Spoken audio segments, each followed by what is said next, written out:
It's a treasure to see a glimpse of lost history, and to imagine what it was like living in that time.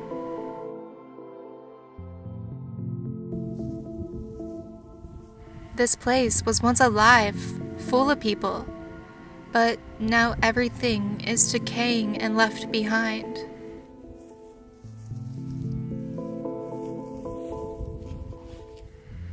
One day, these buildings will fall to the ground, and the only thing left of them will be the stories passed down.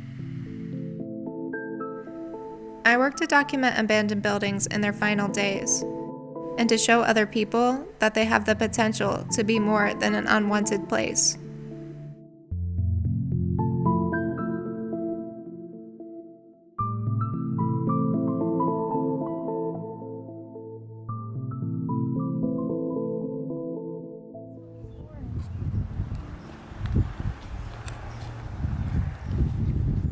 Katie, why do you like taking pictures of abandoned places? Because it's fun. I do this to document historic places. You never really know how much a place like this has left. And bringing people into my pictures creates a sense that these places are still alive.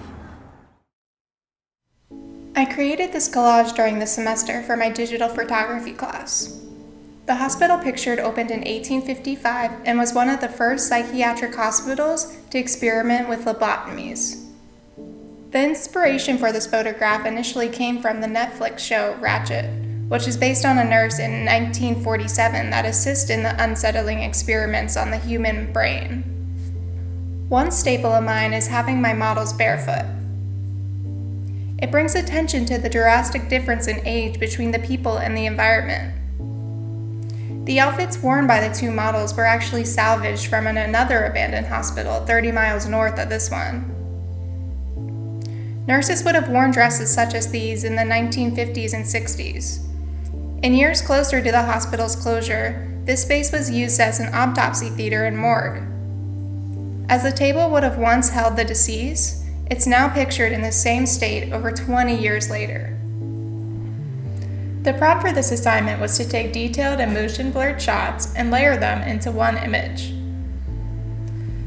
The labels at the top of the photo were left on the drawers, while the red light streaks and handprints were photos of graffiti in the room.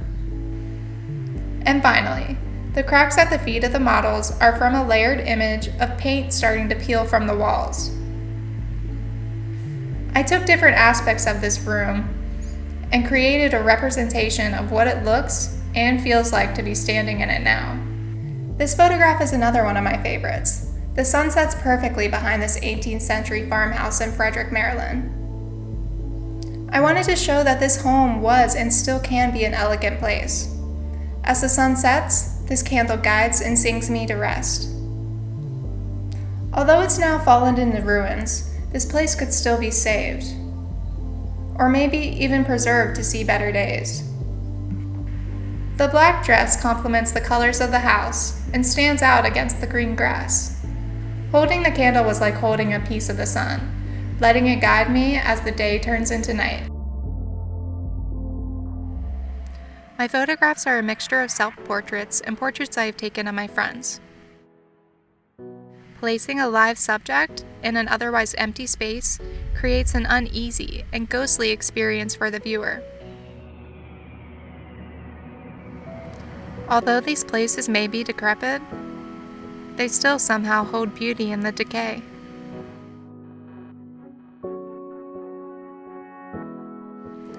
When I find a new place, I think about how the space makes me feel, and how a character would belong within a scene.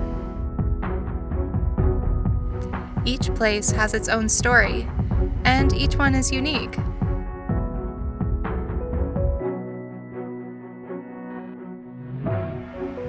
The desire to document history has brought me to cities I would have never normally traveled, and has blessed me with opportunities to work with amazing artists along the way.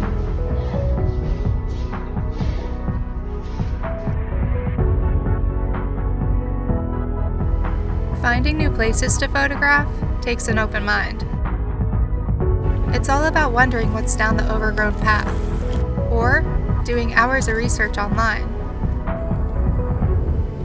But most importantly, it's about connecting with people who share the same mind. When you get out and explore, you'll come to learn that there's so much more to life than meets the eye.